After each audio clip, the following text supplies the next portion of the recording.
And I just wanted to do a little rhythm thing. Speaking of rhythm, I want to play a rhythm game, but you know what the problem is? Every other person that plays a rhythm game is like godly. No, is that I want to play a rhythm game, but with the rock genre. However, there's only Guitar Hero and Rock Band, and we all know how popular those are nowadays. Well, you can play Osu. Yes, it But does it, have. Wait. Yes, it does have a lot of anime in there. But there are some. Like every like 90% of the whole playlist is anime openings. that are sped up and high pitched. It's called Nightcore, but there is It's a lot still of metal I'm stuff in rock.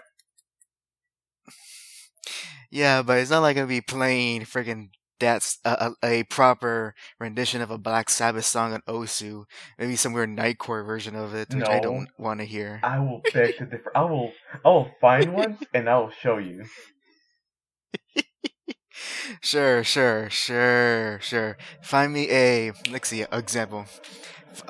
Show me a no nonsense, no weird gimmicks of it rendition of War Pigs on Osu. Then I'll believe you. Okay, I'm actually gonna get on right now Oh just to god. prove a point. Just to prove that point. Okay. Okay. Welcome, hello, ladies and gentlemen. Welcome to episode 5 of the Hack and Jack Show. I am the forgetful and lovable hack, and currently certain is trying to prove me wrong, as he always does in my everyday life, is Jack. Hi everyone. Oh wait, I forgot. It was War Pigs. War Pigs by Black Sabbath. Oh, I see two of them. Let me see if they sound good. Okay, so let's see. Just by looking at it right now, it's sadly it's not ranked. It's unranked. Oh, there's a 4-star map and a 5-star map. So that's promising. And it's Not, the actual song. So there you have it. you sure? You sure about that? Yes. If you want me to, I'll record it, but after this. No, no. It's a done. It's corroborate. I need. I want you to. I want you to send me.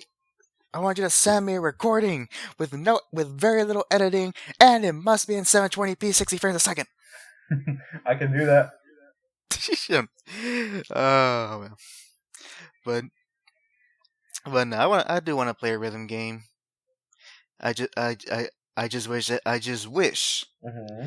that there was more within just the rock genre rather than either a lot of electronica or or anime stuff.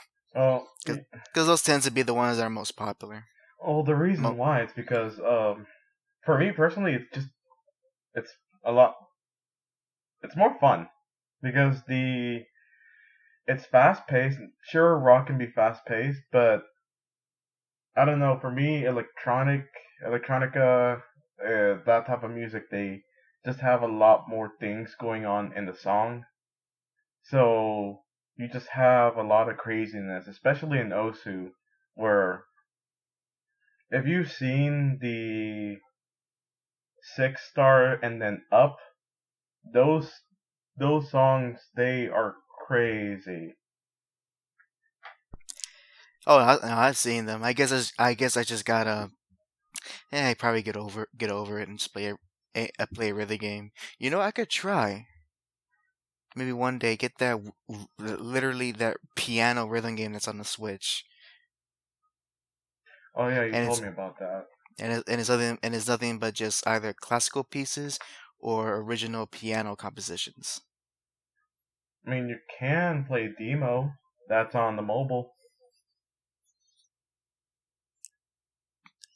I want to use buttons. I don't want to touch the screen. I want to press buttons. Ah, yeah, I'm pretty sure you're gonna be touching buttons on that Nintendo Switch one. hmm and with that said, so we so we so for those who may catch my little update tweet update tweet on my Twitter account, which is at dandy_spike. I posted there was that episode. What was this? Is this 5 or 6? I forget. I think yeah, it's 6. It's 6. The episode 6 got to be postponed till this week due to some a family situation over at Jack's, and he he was initially telling me about it in our first recording. This is recording number 2. But internet problems happens, and the only thing I know is that family tried to fix the sink, and I can already imagine how bad that went down. So here's how it went. Pretty much, I shortened it even in the opening of our first take. A family member tried to fix the sink. He didn't do so well. He ended up trying to replace the little garbage disposal thing. He took it out, but then he didn't know how to put in the new one. So he spent like a good hour with both of us thinking how to put in that garbage disposal. Let this be a lesson, ladies and gentlemen. Don't just cough the money and hire a professional if you don't know what you're doing. That's what I told him. Oh man. And as well, and of course, since it's been about 2 weeks since the last episode, a lot of news stories has happened within the world of entertainment, and trust me, Jack. Last week I was until you told me we had to cancel the recording. I was so excited because, ooh boy, Marvel did a big oopsie that turned out to be a fake oopsie. But then then there were things about that oopsie that might make it legit. Okay. But unfortunately, it's old news, and and all you really have to know, Jack, is that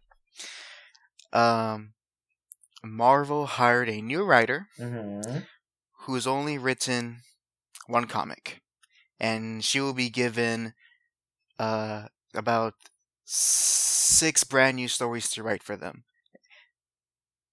Big brain move. Yep, and the only comic she has ever written was a sub story in an Adventure Time comic. That's it. Big brain. We just, our small brains can't handle this. I can't understand why. And to add this, and this is something that is verified, she as well. She has this writer that Marvel hired was also the same person who 2 years ago literally called Marvel's current editor-in-chief a racist because he had a Japanese pen name, even though he's not Japanese. That's all you're getting from me. You're not gonna get a response. Yeah. So, but that's old, and then there's a lot more happened after that. But unfortunately, that's that turned out to be fake. So, Jack, you can look that up on your own. We're not gonna discuss it here. But I was hoping we could talk about that. But alas, it was never meant to be. Curse you, you sink. Why'd you sink it? Curse you. It ruined a potentially good podcast. Curse you, Hispanic heritage, where everyone needs to fix their own stuff. Oh, but for this week, we have a couple little small news to get to share with y'all that interest Jack and I, and we'll have a big discussion on another small developer who's been getting heat, and in all the rounds around everyone's favorite digital store, the Epic Games Store. So stick around for that as we chat about that. But first and foremost, little small things. Jack, let me ask you this question: Do you know who owns DC Comics? No, not really. Are you talking about as in person wise, or is there Company another company? wise. Can you repeat that? I said company wise. Oh no. Okay, so I'm gonna follow this chain. So we got DC Comics, Mm-hmm. who I believe around 2011, maybe a bit older than that, was then purchased and merged under Warner Brothers, right? And now guess who owns? And now someone else has up and purchased the entertainment division of Warner Brothers, and that new buyer is now AT&T. So now AT&T owns DC Comics. What? Mm-hmm. Yep. And there's already people are speculating, making predictions and rumors that because DC Comics don't make a lot of money, Mm-hmm. there are a lot of stock investors and speculators are predicting that AT&T might either shrink DC Comics to a ridiculous degree, or close or close off the comic company, not the brand, but the company itself, But okay, so my question is, then what was the point of them buying DC Comics? so they can own the branding. Oh, that's devilish. Mm-hmm. Bat- Superman number 271 may not make the money, but you know what else makes money? What? A Superman T-shirt, Superman underwear, Superman cups. Those things make more money than any given comic release in any day, every Wednesday. You know what? Screw this. I don't need AT&T anymore. I'm on the internet. I'm getting out. Bye. No, I'm just kidding. I'm just kidding. I'm back. Yep. So now, of course, like I said this is speculation, and who knows what AT&T really plans to do with DC Comics. The most people are well, not people, most investors of the company and people and inside people in the comic industry, they're on the more side of that they might shrink down the company to a smaller size, to the point that DC would only be making books of their most famous characters and not taking any chances with either new projects or lesser known characters.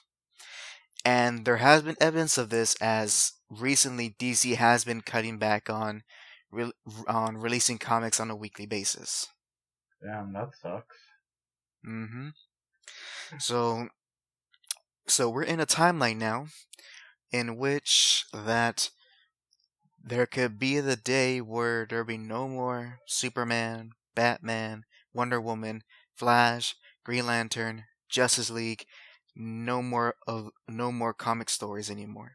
You know, it's really hitting me hard that I could be in a part of history where a DC comic dies. Yep, and the only way you ever get to read all those stories is by literally finding old, old old books and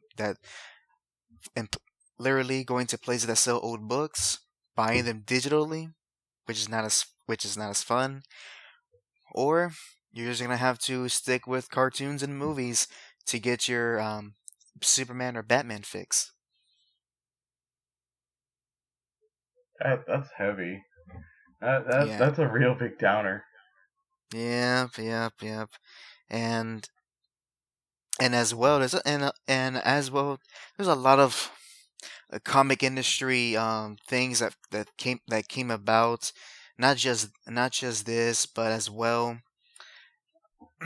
that a lot of people within the industry are kind of realizing the many problems the comic industry here in at least in the United States is having. And it's a lot to unpack. It's a lot to unpack, and if we were a longer form podcast, or heck, if we were streaming, I would love to go into it. But right now, it shows you how healthy the industry is. If a big, it, it shows you how healthy an industry is. If a big billion-dollar company like AT&T consider it a financial, consider DC Comics, which has been around since the 1930s, a financial burden. Damn. But it's sad. However, on lighter news, though, Mm-hmm. I also want to mention this because this is a follow up. This is a follow up of something we discussed, I believe, in episode 2 or 3, and I mentioned it to you off the podcast, but I want to mention it during recording so that people will kind of know about this. Mm-hmm. So so a few episodes ago, we talked about how there was a research done showing how women women who play the Tomb Raider games did not felt any type of negative correlation with their body just by playing Tomb Raider. Do you recall that? Oh yes, yes, I remember that one. Right. And I want to add something else to that with they use the same game series, but this time is much more specific because in the original research, it didn't specify which Tomb Raider game they were playing, which would have been relevant. And what I want to share with you now is gonna be a bit more insightful. So I tried looking over for the primary source. However, I can only find really secondary sources. But according to IDOS, the original developers for the first Tomb Raider game, they're out of the percentage of players who out of the entire percentage of players who play the very first Tomb Raider game, 40% of them were female. I'll repeat that. The original Tomb Raider had a 40 to 60 ratio of women and men who played the very first video game. That is not a number to scoff at all. And for me, it's not. It's really not surprising because I've had, for example, I've had a lot of friends. I know you know her specifically through times in high school. Sorry. We were that she actually really did enjoy the game Bayonetta, mostly because of how Bayonetta is, and you and I know how Bayonetta is. Definitely. And you want to know something else to kind of bring credence to that? You know who else loves playing Bayonetta? Who? Lady Gaga. Oh yeah, I could definitely see that. I literally saw that tweet. I think Nintendo retweeted it. I'm like, what timeline am I living in? You need to put it on the podcast video so people don't know. People know that we're not BSing this. Oh crap! I gotta search through all of. You're I think I'll find. I'm pretty sure Kotaku or some trash game site made that a story for that day. Regardless, but yeah. So I bring this up to show that hey, people who love to play games, specifically video games, number one, not as sexist as a lot of people like to imagine. Number two, original Lara Croft, not as sexist as you like to imagine. Especially when a large portion of their player base was in fact young women. You know, I went to look up that Lady Gaga thing, and you're so on point. It's in our sources in Discord. Look at it. Look at the person that the website. I see. Kotaku. I see. 10 points. Yep. the House of Hack is definitely gonna win this whatever that championship was for the Harry Potter stuff. I don't 10 know. I don't points know. for Gryffindor. Griffin, wait, hold on a second. But yeah, so I just wanted to mention that, and of course, in the actual podcast video, I'll show where I got this information from, and only thing I wish where I found the primary source, but I couldn't find any primary sources. So I will say take this with a small grain of salt. I highly doubt that is some kind of fabrication from the studio, especially since the printing of this information was done years ago. Hmm. Never, nevertheless, nevertheless, I'm glad to see that old Laura is still fondly remembered, and as well just a little side tangent. I never I never realized how much kind of pathetic new Laura is. Yeah, I mean, I can't tell much because I've only played a few of the recent Laura games, but it is a bit different from before. Uh, I'll give you an example here. So I've beaten the rebooted Tomb Raider game, and one thing I noticed was that there was a specific weapon selection that Laura is well known for is that wasn't available in the entire game until a certain point.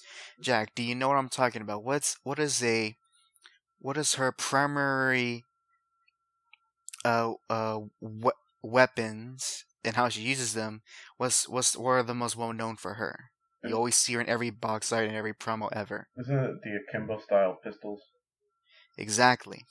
And it didn't click to me when I played the reboot. Was like, wait a minute, when am I gonna get the dual wielding pistols? And want to know something? What?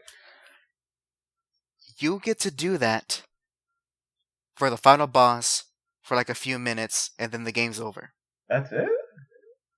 Yeah, it is not even and I went back to maybe do some like new game plus stuff. Uh It huh. wasn't even a weapon choice to use.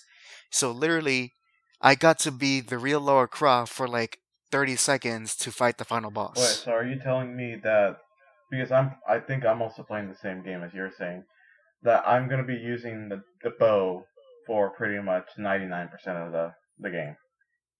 Yep, Oh, that just makes me not even want to play anymore. yep, and as well. Then I also kind of realized that I kind of forgot how insane her adventure was in the old games. Like just from the first game, you fought dinosaurs, monsters. You were literally just being Indiana Jones all over the place, solving puzzles and traps. Then I look back to the reboot, I'm like, who did I fight most of the time? Wasn't it just like Crazy cultists. That's it. yeah? And And only and only like you fought like an ogre of like a few times. That's it. I remember when I played the demo for one of the Lara Croft games, or it was like a I don't remember which one, but it was in the Xbox 360 when you can actually download demos. But all I remember was fighting a tiger and how difficult it was for me because I had to constantly flip around while shooting the dual wielding pistols. But at the same Was it time, it was pretty what? cool. Yeah, at least that sounds cool. Rather than using the dual pistols just for the final boss. Yeah. Man, I never felt so bummed out for being the game until that one. And I was giving that game an earnest chance. I mean, you So beat the yeah, final boss. That is an earnest chance. Or that's not even a chance yeah, anymore. yeah. I was giving it so much benefit of the doubt all the way to the end. And you want to know something else? And you want to know something else? Even like the little bonus costumes. Hmm. I figure that since being a Lara Croft game, like, oh, maybe I can put her in something that's cute or something. You don't even get that. You don't even get like the original costume. What about like a low polygon of her. No, this ain't Metal Gear. No way. Oh. But yeah, so just wanted to let people be aware of that thing in regards to Lara Croft. And finally, another small fun thing I want to let Jack know about because I haven't told you about this. Hmm. But um, are you aware of? Well, actually, no. So you're very familiar with the game Cards Against Humanity, right? Yes, I own it. What Right, happened? and I never, yeah, and I always lose. Freaking my jokes are great. You just don't want to admit it. Regardless, so are you aware of the creator of said game? I'm aware of how he is. Like Okay, so I okay, so I'm gonna share this with you. Someone made a screenshot it, a tweet he made, and this is very recent. This is from a tweet he made from literally 4 days as of this recording, and he tweets out that novelty Trump hats are still extremely frightening to me. And he has an image of a person wearing a purple cap saying, "Make America game again." The next image, someone responds to him saying, "Are you shaking?" He then replies, "Yes, I'm very scared that I will be shot by someone in a Trump hat." The man who made Cards Against Humanity is literally frightened of someone wearing a hat. Yeah, he's the man that also he's the same man that literally put cow dung in a box and sold it to people. I think that just speaks for itself. I don't got anything to add there. Oy vey, oy vey. Oh man, I think this is what happens, folks, when you have too much money and too much time. This is what happens when there's too much politics in everything. Ah, I think is when you I think this is when you let too much politics into your own personal life, Yeah. and then all of a sudden you just can't unsee it. Yeah, It's I like agree with you that one. it's like a conspiracy theorist. Once he falls down that rabbit hole, it's very hard for him to get out. Yeah, just like how I believe that we live in a matrix. Okay, Okay, I can't keep doing that copyright. wait, talking about we do live in a matrix. I'm sorry. Hold on. That's why HAC stutters a lot. He's actually a glitch. He's an NPC. No, I'm a synthetic. Die, synth! No, I don't have rights. Am I not human? No, that's why you're synthetic. Oh, okay, you must be one of those Brotherhood guys. I see how it is. You know what's also funny? What? I don't even play Fallout. But I know about that stuff. I don't even play the freaking games. All right then. Well, with those little smiles in the way, let's go into our meat and potatoes of the podcast. Jack, why don't you take it away into our first big topic for today's podcast? Alright, so first we're gonna go into the potatoes and then we're gonna go into the meats. Just because we saved the best for last. So, lately, specifically for those people that are playing GTA, they have gotten a little update where they've been waiting for years to finally get this one casino actually be open for the players to go in. This is the Diamond Casino and Resort trailer, or I'm looking at the trailer. Sorry, the Diamond Casino and Resort, where you go in there and gamble away. Of course, most of the money that you gamble away is in-game currency, meaning all the dollars you get are the GTA dollars, nothing too big. And not surprisingly, it is from last week. It was banned in over 50 countries. This includes things like China, North Korea, Iceland, Cyprus, and Poland. And apparently, from what I heard, also was that apparently, very quickly, U.S. was also banning this, but that was only because of, I think, Alaska and Hawaii. Which Alaska I'm surprised by, but Hawaii I am not surprised by.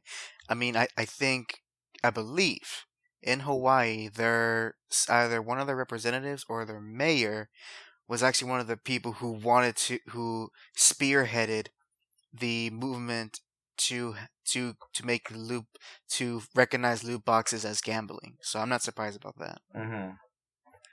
And the thing is with this one is just that to me it's just a little bit interesting in how a game where you're not even gambling real life money, you're just literally doing in-game money. Sure, there is this one thing, which is I'm reading this on the other article where it says that this is how it works pretty much. For example, a basic casino membership will cost you $500 in game, which $500 in game is literally like nothing. Just you can do a mission that would get you more money than $500. That's all I'm saying. Or you could pick up a VIP membership for $50,000, both of which would be covered by the Red Shark $100 cash card. And those would I'm assuming the Red Shark cash cards, they're kind of like an extra boost of money you can spend, which would cost you $3 in real life money. And that's where I'm assuming a lot of the things for the casinos is having problems with in other countries. Just that one small transaction is actually causing countries and everywhere to block out that one update for the game. I would like to add in another thing that could be why this update is banned in a lot of countries is that specifically in countries like China and North Korea and other similarly countries with heavy government control, they do tend to see any form of gambling, whether real money or not, as a as something that is ban worthy. So I'll also like to add in that also be a reason why this gambling mode would be banned. Not necessarily because of the fact that you can use the real money within it to a limited degree, but to the fact that the gambling mechanic itself is not allowed in certain countries with heavy government control. And the thing is also that there was some speculation, I'm not sure if this is true or not, I haven't really confirmed it, where Rockstar actually did this on purpose they were the ones that blocked like some of the things for that update. Because apparently it was just way too fast for all these countries to get together and block out that update. Because it is kind of weird how very quickly you're not able to purchase or do anything inside the casino that without the update. I don't know. It just seems a little strange to me. But I guess I see why Rockstar could have done it because they don't want to have any sort of legal trouble between.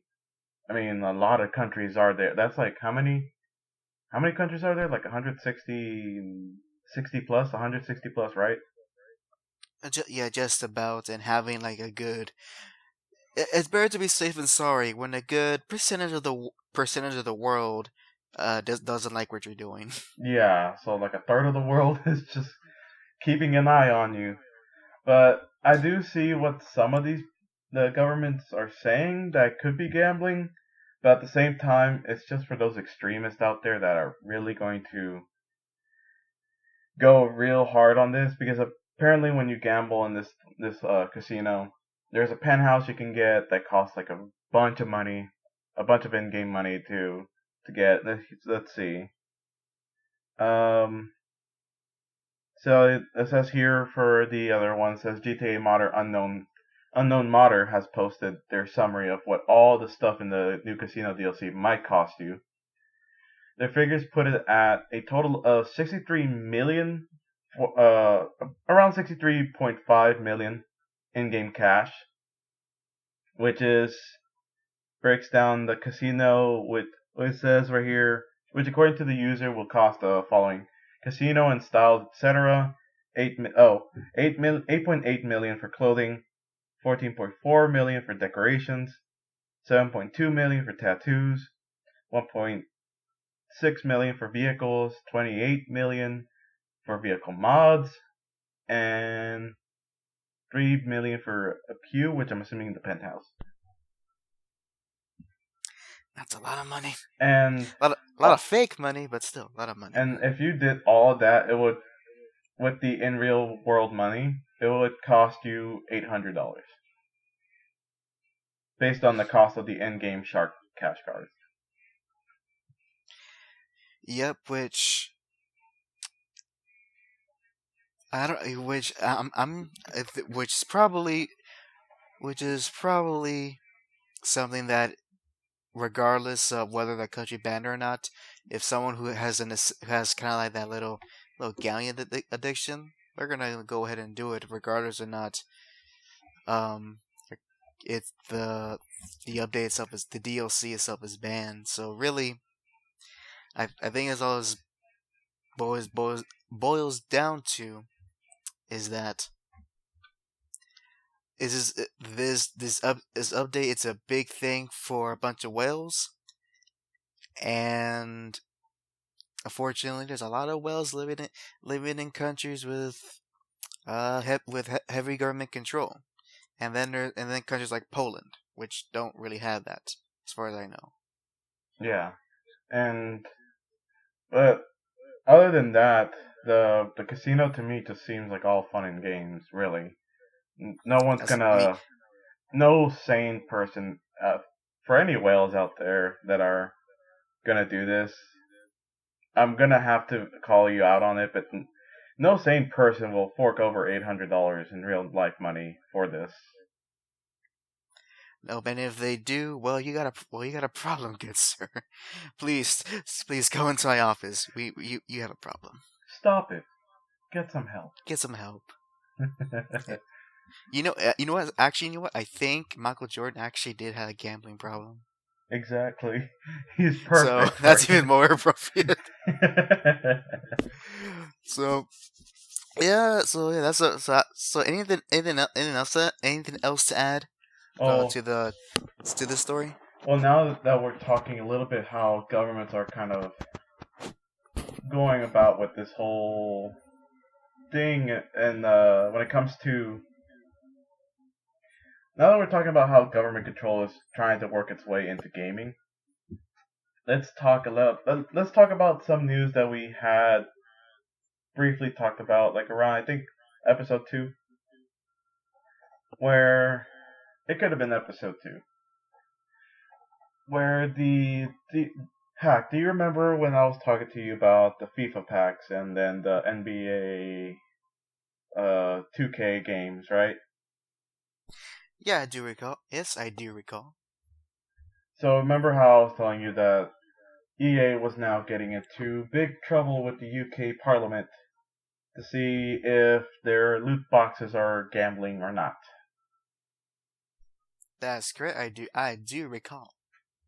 So, we just got some update. Oh wow, this is a little bit old.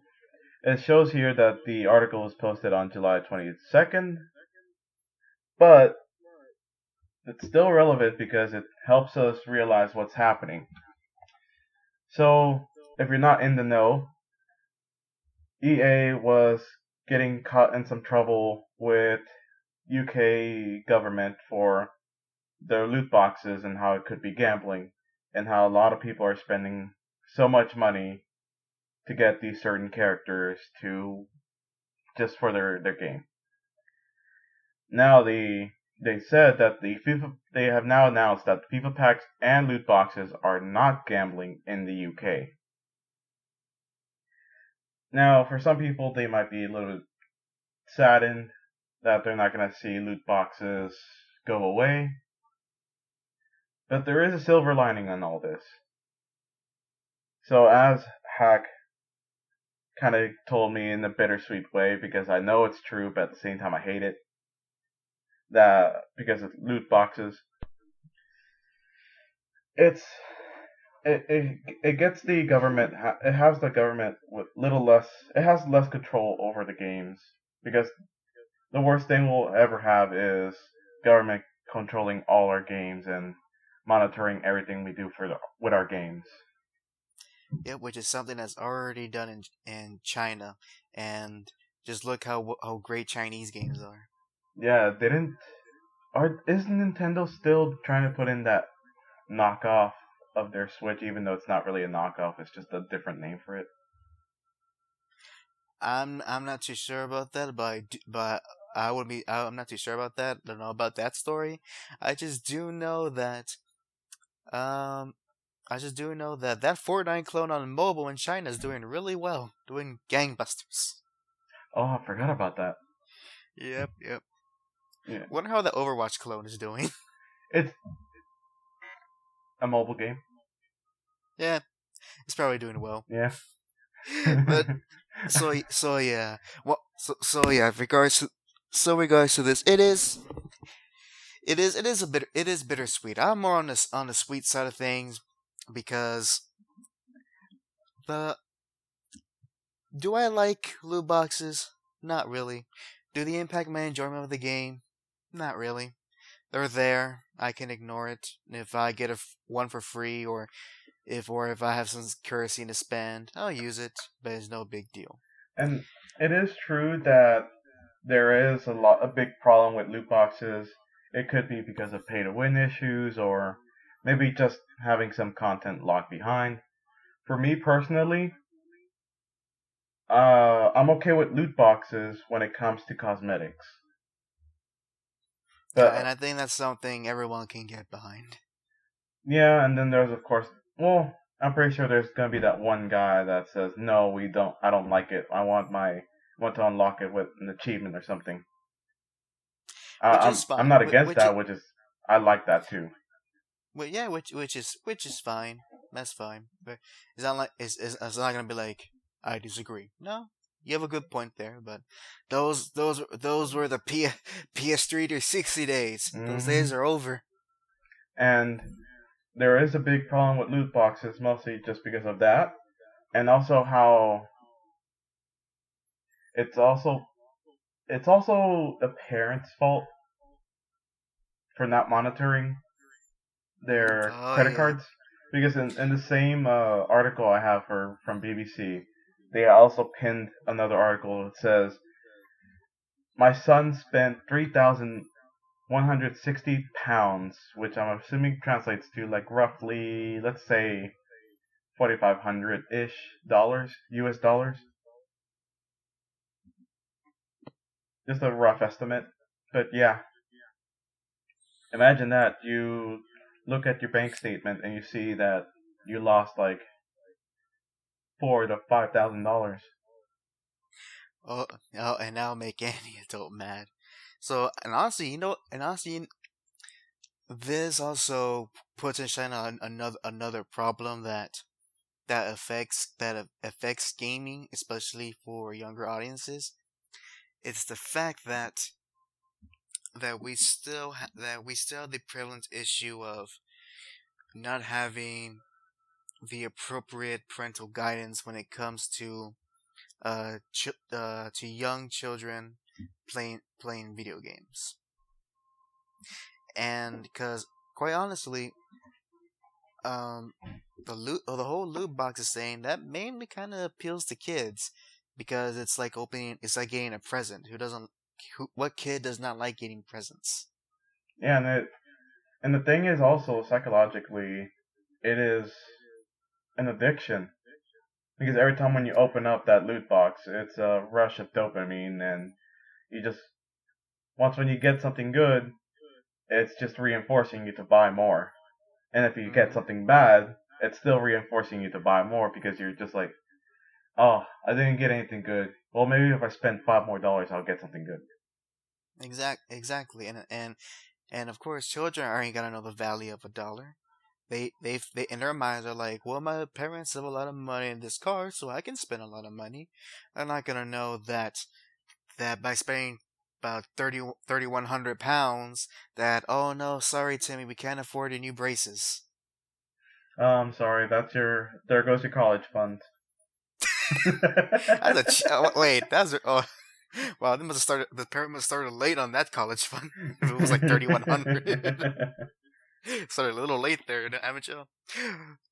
Well, and and this kind of and honestly, it's because of this is why we're having is why this situation went all the way to the UK Parliament to begin with. It all and, it and all stems it all stems down to the parents not being responsible for their own children, and instead of taking that responsibility, they would put that responsibility on other people. In this case, the UK government. and here's the thing. Here's the thing too. Another big problem is psychologically how us gamers are. We want to win in our games. Well, a good most of the competitive ones want to win in the games. And then if you like, for example, playing FIFA or playing any sports games that have those type of loot boxes where you get a better character, you get your character. You get some character. Like let's say you get a silver. I don't know what they do. Let's just say we get a silver tiered character. But then you see someone with 3 to 5 gold star characters. You want to win. You lost, and you're thinking to yourself, "I lost because that guy had better characters." And you're gonna literally do whatever you can to either spend your money on the loot boxes, or then go into some third party website and then buy the characters off of there, because that was the whole issue throughout the whole court case, that this third party website sells these characters. You trade. I'm not sure how it works, but I'm assuming you trade with the person and they'll give it to you. That way, once when you give them the money, and then from there, it's done. Like I have seen, and this is not something I have seen. This is something I've seen regularly from a lot of games. So, for example, there's a game called Eve Online. I never played it. I just know how it looks like. There is a website where I went to just to see how much it cost. Keep in mind, this is a free to play game. The the regular ships, the regular starships, they're like $10. That's right. Like Then you get into the freighters, things like that, still $10. Then you get to a mothership, $100. And then you get to the strongest one, which is a Titan class. Heck, can you guess how much on this one? $1,000. You're close. But I have seen some. I wouldn't be surprised if that was the case for some days. The one for the day I saw them, it was like $600 Ooh, okay. Wait, $600 for a giant ship. for a That's not even starship that's in the game. that is not even real. Yes,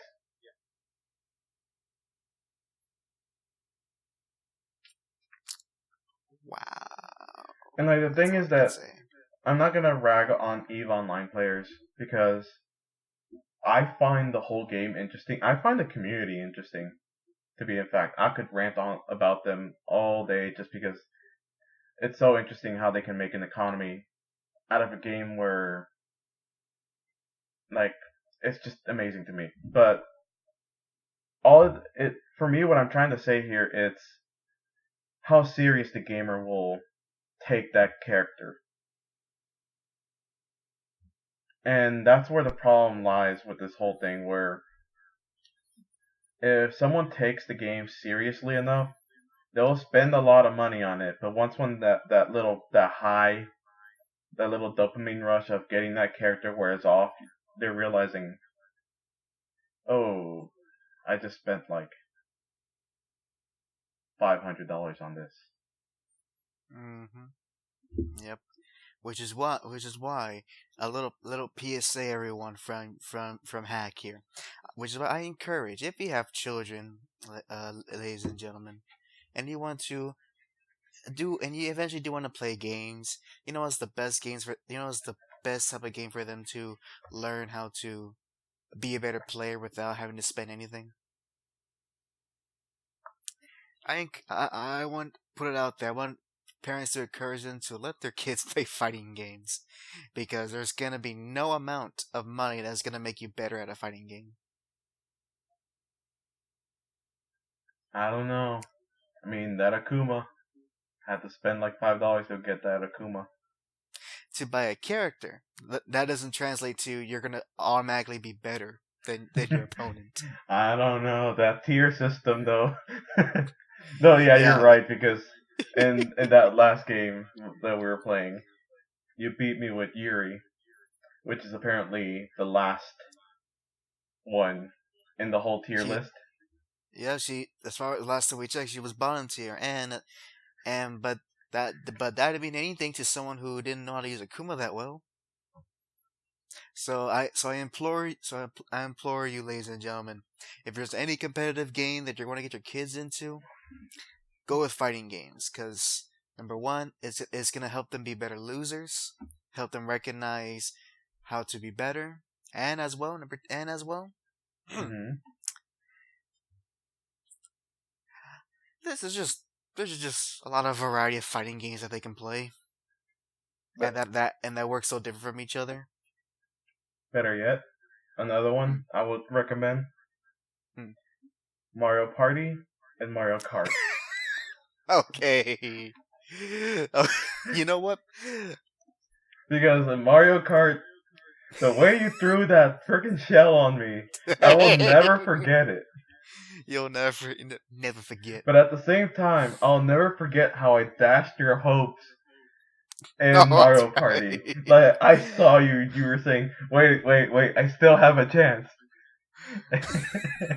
And all you did was change the price on the star, but couldn't even get to the star. You were one Oh, move away. oh, that's right. I saw the light of hope just vanish from your eyes. Now I remember. Now blocked out of my memory. You just reminded It me. was traumatizing for him. That's how bad it was.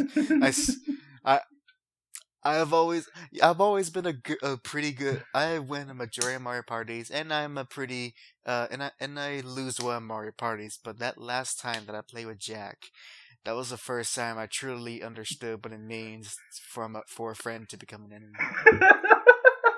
I truly understood what how it felt that on that day. But thanks to you, I'm slowly learning to be a better loser too. There you go. There you go. So yes, folks. So pretty much, if you want your child to be a great loser or a great winner, raise them on fighting games, Mario Kart or Mario Party, because at the very least, at the very least, you won't be spending as much as playing a game like playing a game like Overwatch or Fortnite, and and they're just they're just better types of games than just shooters and crafting stuff. Hmm. And that's all I can say about that. Oh, and to use a real world example, I kid you not, Jack. I kid you not. Mm-hmm. My little brother, he's literally been practicing all by himself and just getting better and playing Mortal Kombat X. I'm pretty sure he's kicking your butt. Oh,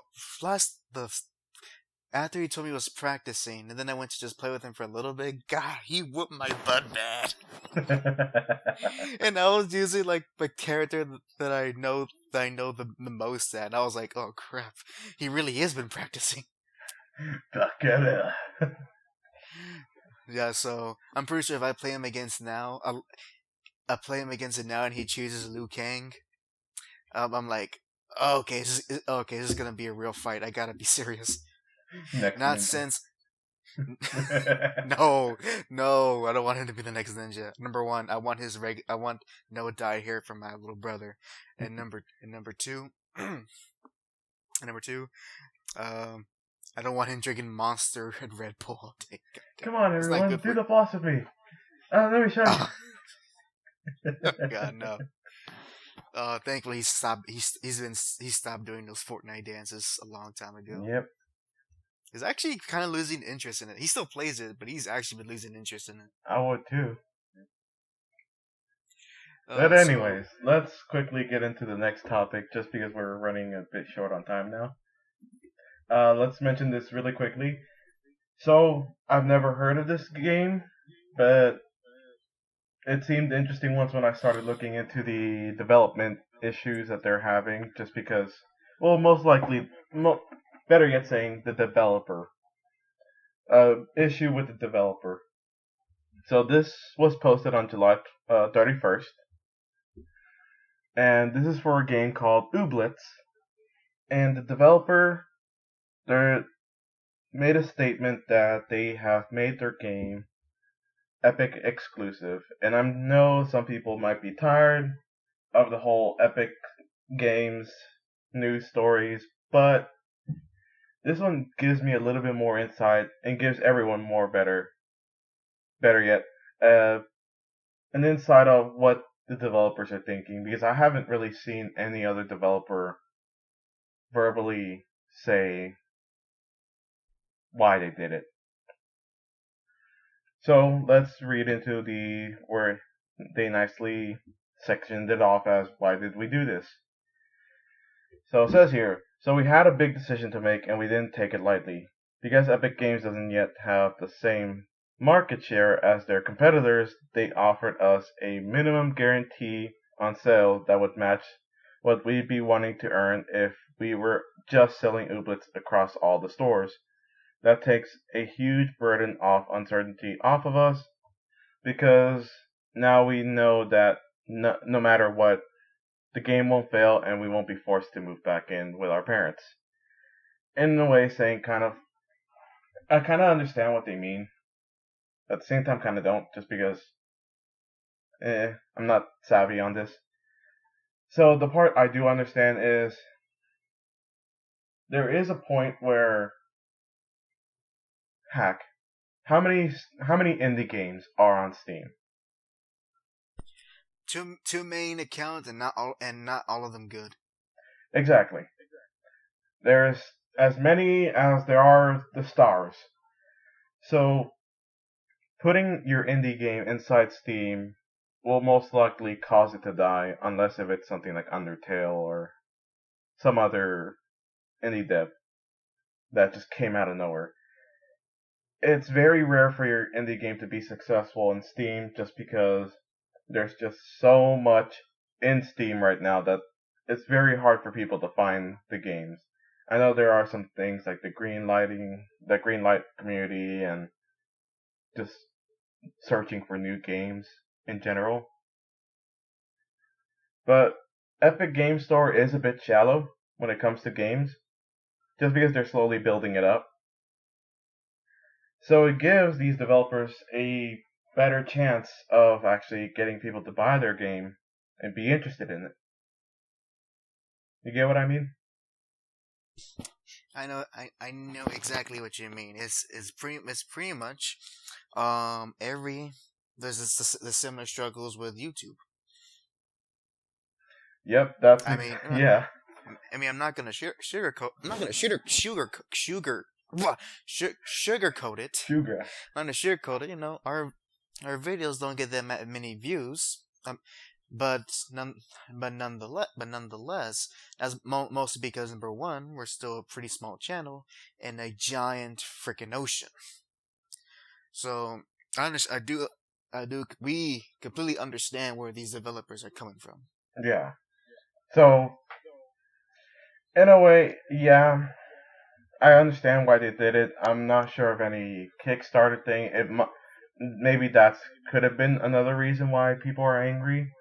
I haven't looked into it too much, but it could have been where maybe they promised Steam keys, and then when people did saw that they went to Epic Games, they got mad. I will be mad at that too. I'm not gonna lie because it's to me it counts as false advertisement. Well, I will say this to inform you. In the website where they post their blog posts, they have an FAQ, Hmm. and in it, and in the FAQ, in the FAQ, which was, let's see, ah, there's no day on it. Oh, was last updated, but in the FAQ, they never they never specified on how it was going to be released on PC. Just that it was going to be on PC and Xbox One. Well, see there. Well, did they have a Kickstarter or like some kind of fundraising websites before that? They I believe they were funded through their Patreon. I believe. Well, we'll find out later on if we get around to researching a little bit more. So just take my statement with a grain of salt, and let's just go with more of HAC's statement just to be safe. That they never really promised anything. That if it was going to be on Steam, they just said that the game will be on PC. Let's just go with that. And of course, they have a section where it says "Angry at Epic Games, Us, the World," which means like they're gonna talk about some of the issues that people might bring up.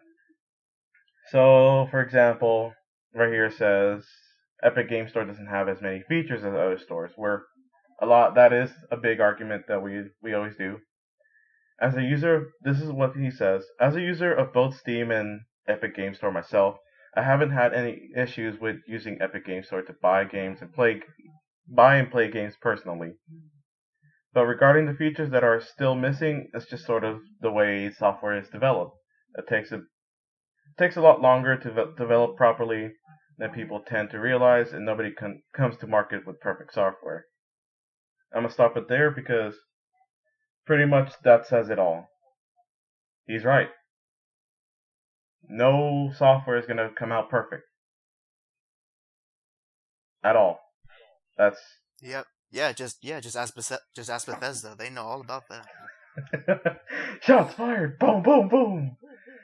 But Yeah, yeah. the freaking dead horse. Yeah. Hey, it's Um, shots fired nonetheless. yeah. But I think what it is that truly people who are backing who are their patrons and how this got to into a lot of game news cycles is that is that with the main developer was the comments he made, the initial comments he made when after they made this announcement, and unfortunately, he had and unfortunately he did something that was very unprofessional in replying to what to people who read the announcement that they're going to be at Epic Games and replying to them in a very condescending and snarky way. Yeah, let me get to that right now. So it says here that the anti-consumer part says it's anti-consumer to have exclusives. The most common complaint about Epic, but I don't think people have really thought it through. Then he keeps saying, I can understand the frustrations of having to buy different consoles to play the games you want, but there is no extra cost to using Epic Game Store. It's not like having to pay for HBO and Netflix and Hulu to watch all the shows you want. Then we go down a little bit more. Uh, where this last paragraph where it says, I get the appeal of wanting to seek out things to get angry about. Venting anger is cathartic and natural, but let's have just a little perspective about what we decide to get angry about. Look at the things going on around you and ask yourself if there might be anything just a tad more worthwhile to be upset about. Here's just a few suggestions: climate change, human right abuses, the new Twitter desktop UI, the last season of Game of Thrones. So you kind of see that whole little condescending tone throughout that last bit. It was just a bit hatred, like a little bit angry towards the consumers. hmm and also something that that I figured I just figured out today that there was another blog post done after that initial announcement on their website, and it was done yesterday as of this recording. And one particular thing that the main developers said was this.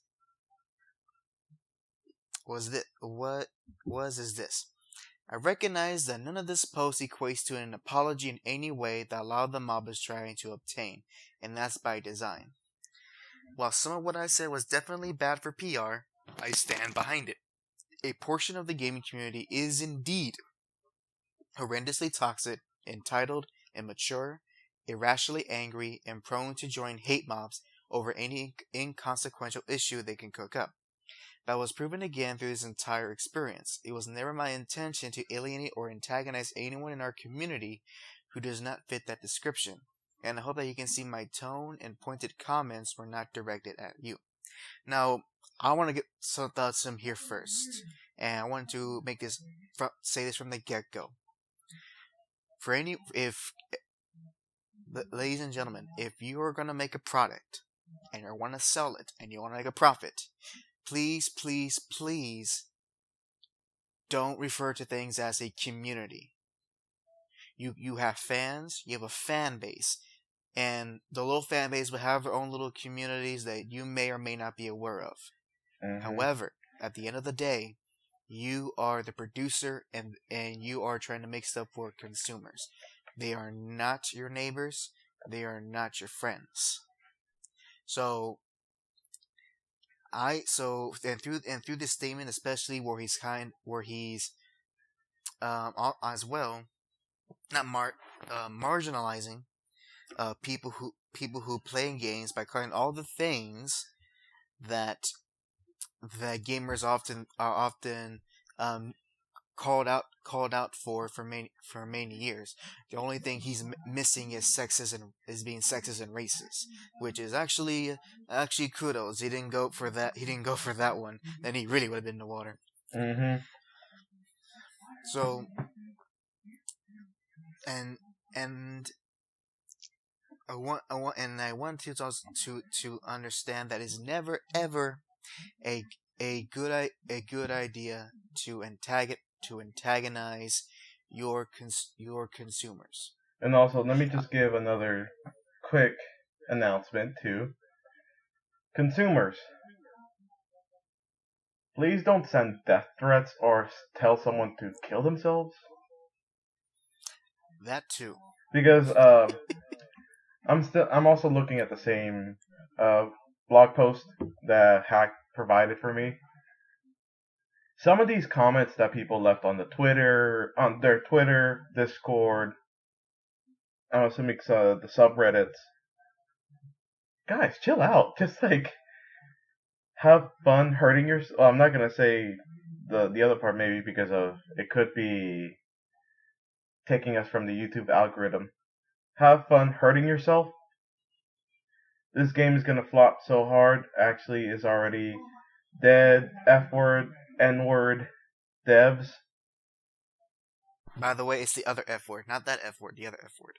The derogatory word for homosexuals. So, yeah, I mean, swallow bleach. Who seeks Patreon support then goes to Epic Games. Have fun with the 3 people who will play this abomination of a game. Why? That is not a good way to tell someone that you're not happy with a decision. And And because of that, I do understand why the developer wanted to snap back. However, however, it always comes down to professionalism, and I bet my money that these comments that he had, they're probably they're most likely just the extreme examples of the negativity the developer got. He most certainly got a lot of negative attention, and I'm sure there's people who gave negative comments. But the ones he highlights in his blog posts, probably represent a very few who go to the point of death threats and name calling. So yeah, So just both people need to choose their words carefully, both sides. yeah, and because this type of engagement between the producer and consumer can easily affect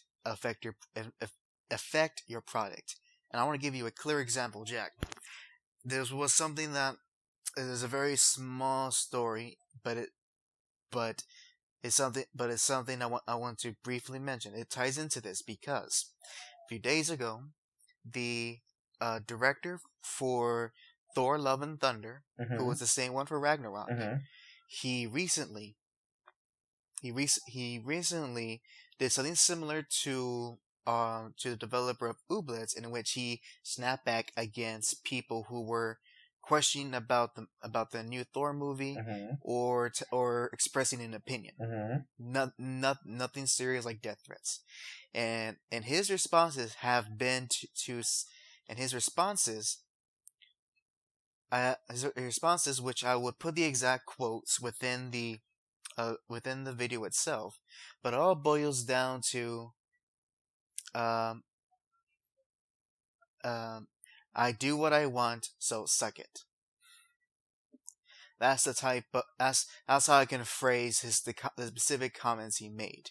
Mhm. Most specifically, that number one, that he's gonna make the Thor movie he wants, and that he doesn't care about Thor's legacy or the mythos that he has within Marvel Comics. And it comes off as extremely condescending and disrespectful, especially for people who love Thor. Yeah. And so, and because of that, I mean, I was maybe gonna give the next Thor movie a chance, and thinking, maybe Thor will come back as the cool thunder god as he is. But because of these comments the director made, no, that could be nope. I am not gonna give. I am not going to not give money, but let Disney know that they should hire him again to do more movies. No, no. Yeah, like that's the thing. If he's gonna talk to people who are willing to go see his movie, and he's gonna talk to them like that, shoot. If you do that in a regular job that anyone in listening that has the regular day job, you will get fired. Yeah. In fact, you want to know even something else? And then I come across another person who sided with him, saying, "Oh, he's just being snarky." Okay, yeah, if he was just some random guy, but he's a professional Hollywood director. He should, he's using his main account in which he represents not only himself but whatever studio or company he's working for. Mhm. He should act with a bit more professionalism and decorum than not. Yeah. Because when it's So, your job to be standing out there in public or doing these big announcements, especially for movies, you need to act a little bit more professionally. When you yep, you can have I'm and not saying you can't be relaxed, and if you're gonna be relaxed, have have a different social media account. That one's personally for you. exactly, and this going back to the Uber's developer. I want to for my final thoughts, and I honestly hope he and his wife, who's the other person developing for the game, I earnestly hope that this game makes them a profit that is successful despite the controversy. Who knows? Maybe this is a blessing in disguise, because up until this point they hadn't really got attention, but now they have. Mhm. So so I would and and knowing that it's a game just made by two people, it's every day is a work day for them. There is no breaks. So so so so there are little attitudes behind that can be forgiven. I do honestly hope that they are a success and that they get to be where they want to be in life. To me, I have more sympathy for that because there really are just a bunch of there really are indie developers really want to get their first big break. They're not some big studio. They don't have millions of dollars worth of funding, and they're making a decision in which they believe will give them the most benefits. And let me just say this: I've been I've been a person that does not like Epic Games' style of marketing, and like you've seen that in the past podcasts, that I've never been a fan of the exclusivity that they do. But I do see the reasons why they do it, just like how I explained it in the last podcast, where the head of Epic Games, they said that it's kind of needed because they have to build up that library somehow, especially against Steam. There is really no other way for them to do this. We tried thinking about other ways that they could possibly compete Steam, but they can't unless if they actually take some of the games away from Steam, at least even for a small bit of time. Sure, I don't like that they took away Shenmue and put it on the Steam Epic Games Store. I'm just gonna wait until it comes out on Steam. I mean, I've been waiting for Halo to be on PC. How many years has it been since I think it was Halo 2 that was the last game that was on the PC? And they're still currently in process of making Halo MCC for PC. I have the patience. I don't care. I'll still wait. Just that, and now noticing Epic Games they've been mostly getting a lot of indie developers. Have you noticed that, Tack? Yeah, I've noticed. And it's a very good thing because at least they're trying to help indie developers grow. Because especially nowadays, where I'm just kind of tired of the old big companies. It's it's kind of sad to say that because these old companies, they have given us some good games, but sometimes I feel like they're just being very frustrating. EA, for example, has been very frustrating. Blizzard has been very frustrating to a point where I'm not sure what's happening with them anymore. And it's good to have these indie devs come out, grow, and possibly maybe they'll become the next Bungie. And I'm talking about before Destiny. Like where they become big companies. We just have to wait and see. And stated by Jack, he can wait a long time. Yeah.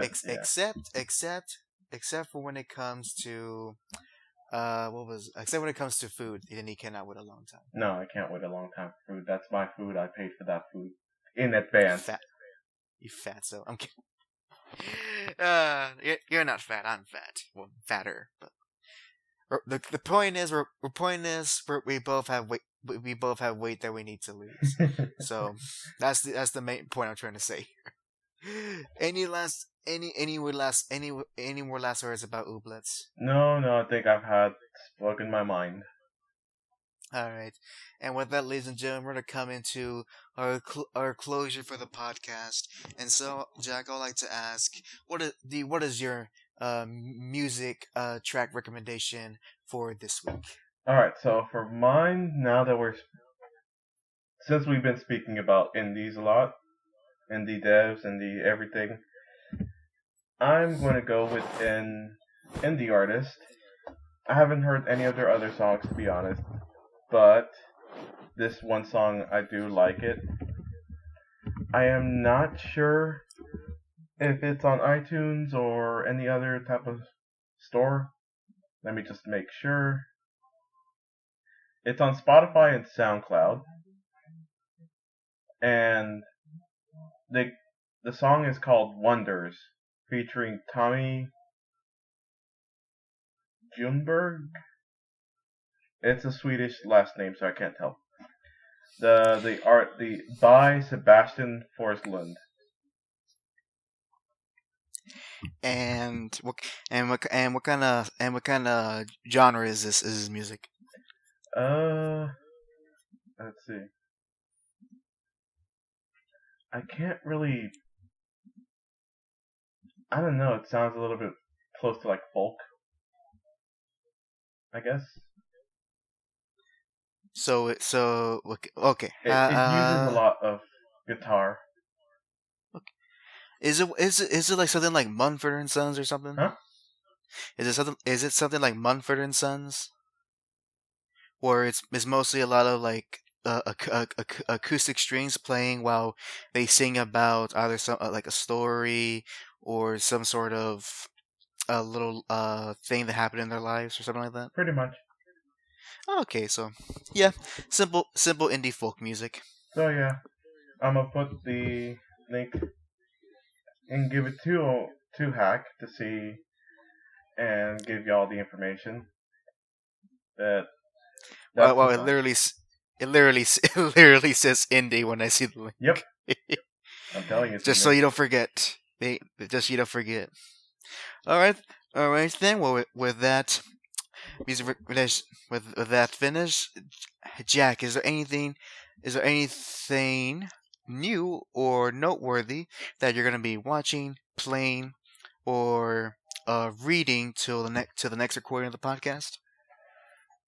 Well, now that college will be finished for me, I mean by the end of this recording, you might most likely post this. I don't know on a Saturday probably. I'm done with college for now. I'll be doing a little bit more gaming on League. Surprisingly, I haven't been playing that in a while. And I'm gonna get started on just doing some more practicing with my coding. Yep, that's it. Hopefully practicing more on Street Fighter. Am I right, folks? All right. Yeah.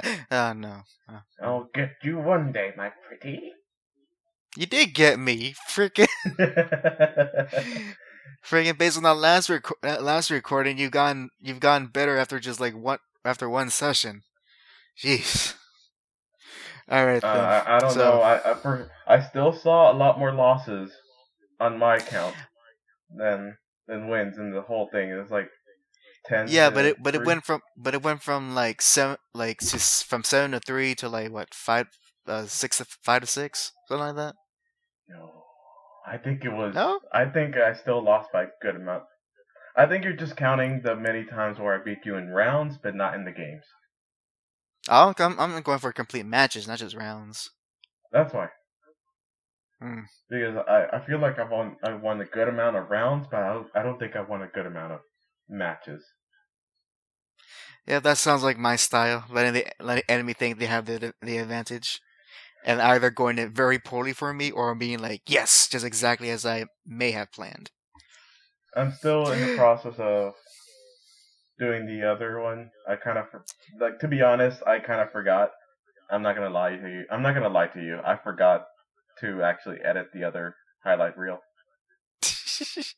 well, with that said out in the open, now you have to start editing it sometime soon. Yeah. Luckily, but no, I will say this, folks. Um, that the gameplay videos are not going to be a scheduled video like our podcast, nor my either Tuesday or Wednesday comic videos. The gameplay videos will arrive when they arrive. We'll try to edit them as quickly as humanly possible, But again, uh, if you'll see them if you are a subscriber. But we're not gonna go to that part yet because first off, I need to do my closer. And I want to just briefly mention that I already today I posted my review of Uncanny Avengers.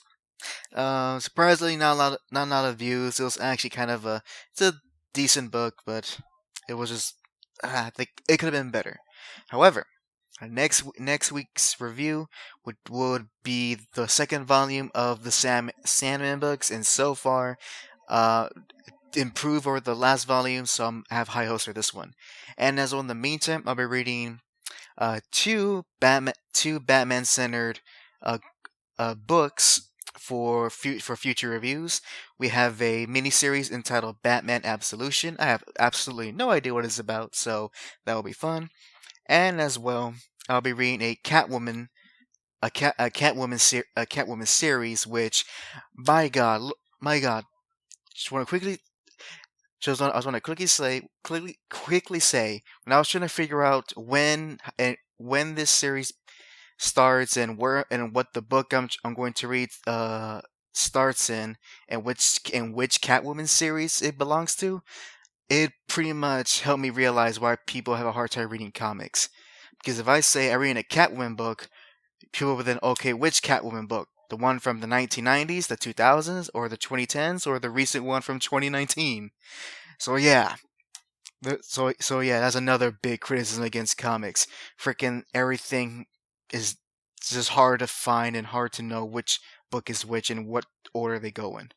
But regardless, I'll be reading those two books, and as well, I'd also like to announce that as far as gaming wise, I'm gonna start playing Devil May Cry 5, and you're gonna see and I'm gonna put some footage of that for our podcast. And with that said, ladies and gentlemen, if you enjoy the JAC Show, don't forget to like, comment, subscribe, and to ring the bell. And and with that said, thank you for listening. And this is HAC signing off. Bye, everyone.